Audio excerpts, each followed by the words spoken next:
সংস্কার নিয়ে যে কমিশনগুলো তৈরি হয়েছে তাদের মধ্যে ভিন্ন মত বা মতের দ্বৈততা দেখা দিয়েছে।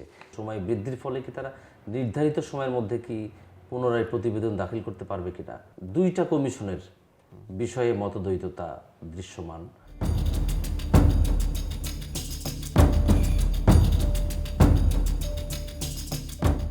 প্রিয় দর্শক, দৈনিক আমাদের সময়ের নিয়মিত আয়োজন হার্ড নিউজ অনুষ্ঠানে আমি আপনাদের সঙ্গে আছি মঈন বকুল। আর আজকে আমাদের স্টুডিওতে উপস্থিত হয়েছেন দৈনিক আমাদের সময়ের সিনিয়র রিপোর্টার আসাদুর রহমান।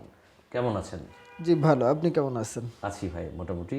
আমরা আজকে দেখছি আমাদের আজকের পত্রিকার লিড নিউজ, সংস্কার নিয়ে যে কমিশনগুলো তৈরি হয়েছে তাদের মধ্যে ভিন্ন মত বা মতের দ্বৈততা দেখা দিয়েছে। এই বিষয়টি নিয়ে আজকে আমাদের লিড নিউজ হয়েছে। আসলে নিউজের মধ্যে কি আছে? ধন্যবাদ। আমরা জানি যে অভ্যুত্থান পরবর্তী রাষ্ট্র সংস্কারের অংশ হিসেবে বেশ কয়েকটি সংস্কার কমিশন গঠন করা হয়েছে। 11টি গঠন করা হয়েছে। এর মধ্যে গুরুত্বপূর্ণ হলো 6টি, যেটা অক্টোবরের 3 তারিখে গঠন করা হয়েছে।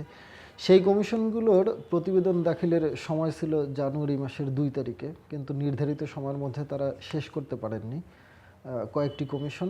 সুতরাং তাদেরকে সময় বৃদ্ধি করে দেওয়া হয়েছে। 15ই জানুয়ারির মধ্যে তাদেরকে পরবর্তী দাখিল করার সময় নির্ধারণ করা হয়েছে। একটি কমিশন, বিচার বিভাগীয় কমিশন যেটা, সেটা হলো 31 জানুয়ারির মধ্যে দাখিল করবে। এর মধ্যে ইন্ডিভিজুয়ালি সব কমিশনই তাদের সুপারিশমালা প্রণয়ন করেছে। মোটামুটি প্রস্তুতির শেষ পর্যায়ে একদম সুপারিশ। ইডেন বে কক্সবাজার সমুদ্র সৈকতের উপর নিজেদের একটি ঠিকানা। মাত্র 5 লাখ টাকায় আপনিও হয়ে যেতে পারেন এই হোটেলের মালিক। ইডেন বে, a concern of ভাইয়া হোটেলস। অনানুষ্ঠানিকভাবে আনুষ্ঠানিকভাবে যেভাবেই বলি না কেন, এরই মধ্যে সরকারের 4 জন গুরুত্বপূর্ণ উপদেষ্টার সঙ্গে তাদের একটা গতকালকে বৈঠক হয়েছে, যেটা অনুষ্ঠিত হয়েছে টিআইবির মাইডাস সেন্টারে, টিআইবির কার্যালয়ে। সেখানে তারা সকল নির্বাচন কমিশন, সংস্কার কমিশন বলেন, সংবিধান সংস্কার কমিশন বলেন, সব সংস্কার কমিশনের প্রধানরা উপস্থিত ছিলেন। এখন কিছু কিছু বিষয় আছে যেগুলো হলো গিয়ে নির্বাচন রিলেটেড, আবার সংবিধানের সাথে সংযুক্ত। উদাহরণ হিসেবে যদি আমরা বলি, সংবিধান সংস্কার কমিশনের পক্ষ থেকে দ্বিকক্ষ বিশিষ্ট সংসদের কথা বলা হচ্ছে। রাষ্ট্রপতি নির্বাচনের বিষয়টা প্রত্যক্ষভাবে করার জন্য বলছে।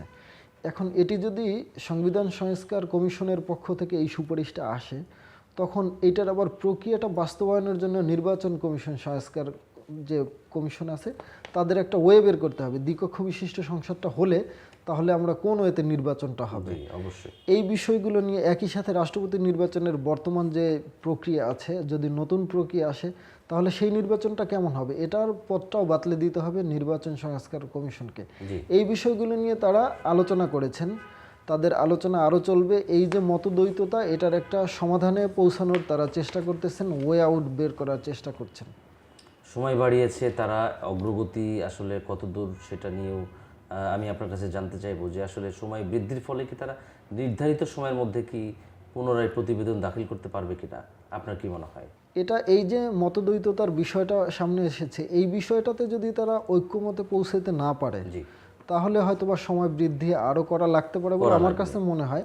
আমি একজন সংস্কার কমিশনের প্রধানের সাথে কথা বলেছি, উনি জানিয়েছেন যে বিষয়টা নিয়ে তাদের মধ্যে আলোচনা চলছে, আরও আলোচনা হবে।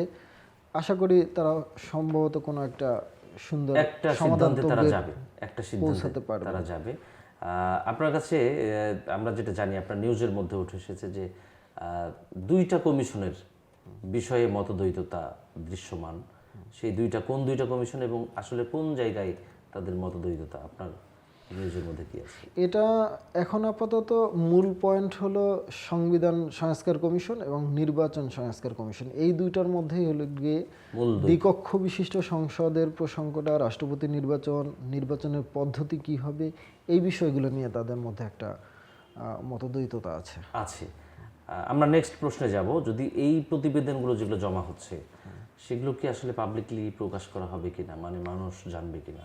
ইতোমধ্যে সংস্কার কমিশনের প্রধানদের মাধ্যমে কিছু কিছু বিষয় উঠে এসেছে যে তারা এটা সুপারিশ করবেন। পূর্ণাঙ্গ সুপারিশমালা আসলে পাবলিকলি প্রকাশ করা হবে কিনা, এই বিষয়ে সংস্কার কমিশনের প্রধানরা চাচ্ছেন যে হোক। আবার আমরা সূত্র বরাতে জানতে পেরেছি যে উপদেষ্টা মহলের কয়েকজন চাচ্ছেন না, এই বিষয় নিয়ে তাদের মধ্যে একটা মতভিন্নতা আছে। মতভিন্নতা আছে এখানে সেইখানে এবং বাইরে আমরা একটু এক্সপার্টের সাথে যখন কথা বলেছি, তারাও বলেছে এই জিনিসটা পাবলিকলি প্রকাশ করা উচিত। এটা নির্ভর করছে সরকারের উপরে, আশা করা যায় তারা করতে পারেন। এখনও এটার বিষয়ে সিদ্ধান্ত হয় না, আগে প্রতিবেদনটা দাখিল হোক। জি, আমরা চাই যে এগুলো পাবলিকলি প্রকাশ করা হোক, সেটাও আমরা চাই অবশ্যই। আপনার কি মনে হয় যে এই প্রতিবেদনগুলো দাখিলের পর আসলে সরকারের কি করণীয়, বা সংস্কার কমিশনগুলো কতটুকু কার্যকর করতে পারবে, মানে আসলে করণীয়টা কি হবে সরকারের?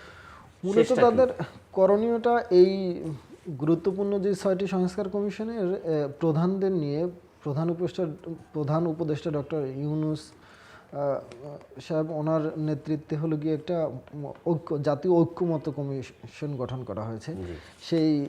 সেই ঐক্যমত কমিশনের মাধ্যমেই এইগুলোর একটা সংস্কারটা কিভাবে ইমপ্লিমেন্ট হবে এই বিষয়ে আলোচনা হবে। তারা প্রথমে এটা করবেন, এরপরে তারা রাজনৈতিক দলগুলো যারা আছেন, নিবন্ধিত রাজনৈতিক দল, তাদের মধ্য থেকে তাদের সাথে আলোচনা করে একটা সমাধানের পথ, বাস্তবায়নের পথ তারা বের করার চেষ্টা করবেন, আমরা যতটুকু জেনেছি।